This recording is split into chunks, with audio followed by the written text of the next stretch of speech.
and gentlemen, a request was made that I go over a few of these problems and how to go do them. So I'm going to make a video of this. I'm also going over them in class. My A-Day did today, my B-Day kids are going to do it tomorrow. We have this study guide over moles and stoichiometry in general. I'm going to go over 4 of these briefly for us here today. The ones I'm going to do is starting with number 1. Number 1 here looks like this. It says how many grams are in 3.52 moles of sodium phosphate. So we got 3.52 moles of sodium phosphate. And we're trying to get to grams of sodium phosphate. So if we're going from moles to grams, we have to use molar mass. We're going to put moles on the bottom so that the units can cancel. So moles of sodium phosphate cancel there. And now we have grams of sodium phosphate up here. All right, moles, grams. With that said, we need to know the molar mass of sodium phosphate. You get this by adding up the various elements from the periodic table. The molar mass of sodium phosphate is 163.94 grams. Adding up sodium once, sodium 3 times, potassium once, and oxygen 4 times. Add it up, you get there. Now you've got a math problem.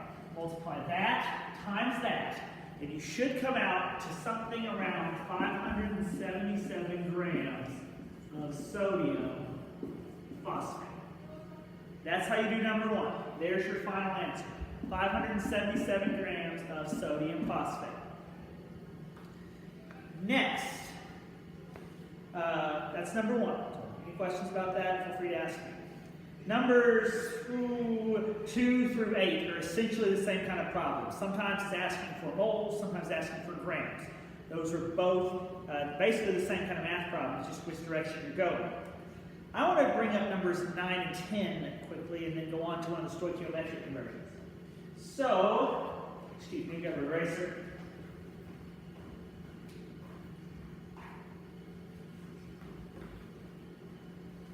Number 9.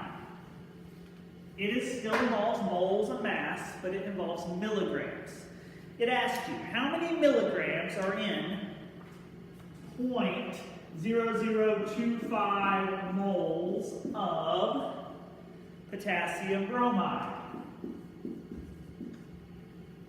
How many milligrams is that? So, what we need to do is use some conversion. 1 mole of potassium bromide is putting on the bottom. Remember, what's on top here has to go on the bottom here. This cancels, this cancels. The molar mass of potassium bromide is about 119 grams. Once again, you add that up from the periodic table. Potassium plus bromine. This gets you to grams. We need milligrams. If you'll recall, there are 1,000 milligrams in 1 gram. So, your grams cancel. And now we have is milligrams. And you have a math problem. 0.0025 times 119 times 1,000 gives you an answer somewhere in the neighborhood of 298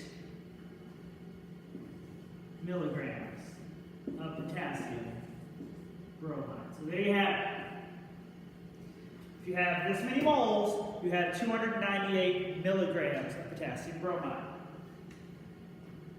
That's number 9. Number 10 involves millimoles.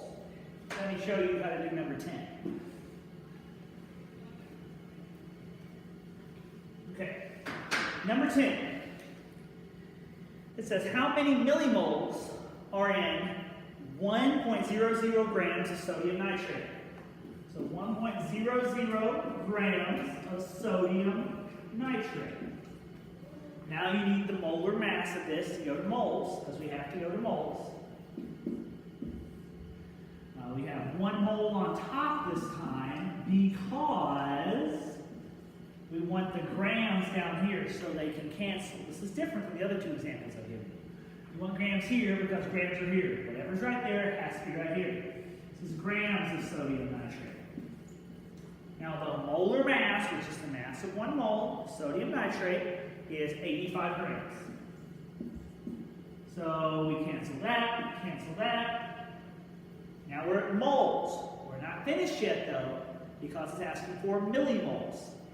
Just like in milligrams, 1 mole. Devin Sanford, please come to student services. Devin Sanford, student services.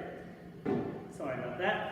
1 mole is the same as 1,000 millimoles. Remember, milli means 1,000 something. So 1,000 milli somethings gives you a base unit.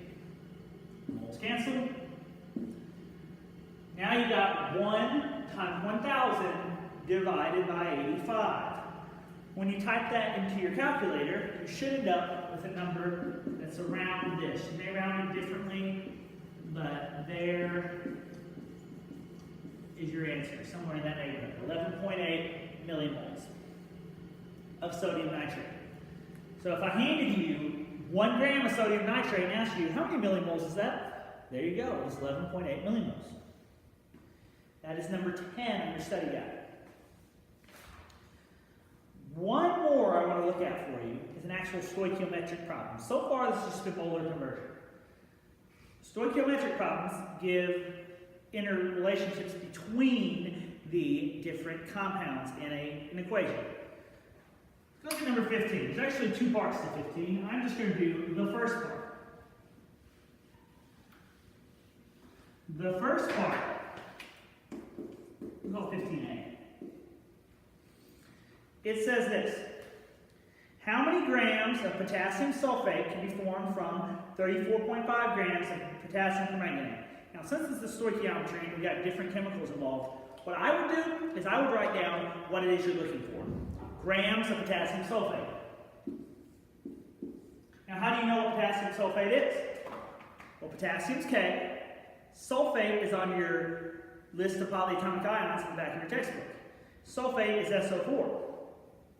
In the equation here in number 15, you can find something that includes both potassium and sulfate. It's a product. It looks like this, K2SO4. So that is what we're trying to find, grams of potassium sulfate. What do we start with? What we've been given, 34.5 grams of potassium permanganate. That is what we start with. If we're going to compare any 2 chemicals, we have to use moles. So this has to get to moles. Since grams is here, grams goes down here. Now, grams there, the molar mass of potassium permanganate, when you add up potassium once, manganese once, and oxygen 4 times, is 158.04 grams. That's the same as 1 mole of potassium permanganate.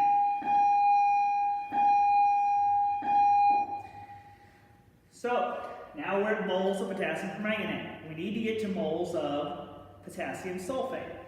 Well, in this equation, we look at the coefficients to see what goes next. Since we have moles of potassium permanganate right here, we're going to need moles of potassium permanganate down here. How many moles of potassium permanganate are in this equation? If you'll find K2SO4 in the equation, number 15, it has KMNO4. Find that in the equation, you'll see that it has a number 2 in front of it. It's a reactant. That's the coefficient in front of it, the big number. The potassium sulfate is a product. It's on the right side. There is no number in front of it, so it implies a 1. 1 mole of potassium sulfate. Okay. Now we're almost there. This is moles of potassium sulfate. We need to get to grams of potassium sulfate. So we need to use molar mass. Since moles is here, moles goes down here. And guys, I would really make a big deal of writing down what the chemical is involved in all this so you can keep them straight. Because these moles in the denominator of this fraction are not the same as the moles in the numerator. This is moles of potassium permanganate. This is moles of potassium sulfate. Different moles. They can't cancel. But these moles can cancel with these moles. These moles can cancel with these moles. Oh yeah, these grams right here can cancel with those grams. What is the molar mass of potassium sulfate? We got 1 mole here, we need mass up here. When you add them all up, potassium twice, sulfur once, oxygen 4 times, you will find a mass of about 174.27 grams of potassium sulfate. Okay, add them up, there you go. Now we have a math problem. How do I know I've reached the end? Because I was looking for grams of potassium sulfate. That's what I got you, grams of potassium sulfate. I have a math problem. We need to multiply 34.5 times 1 a couple times, times 174.27. Divide that, either in multiple steps, or if you're like typing this onto a graphing calculator. Remember, parentheses are your friend. Whatever's in the denominator, if you have more than one value there, you're going to need to put parentheses around it. That times that, 34.5 times 174.27, divided by parentheses 158.04 times 2. When you do that, you should get a number that comes out to about this.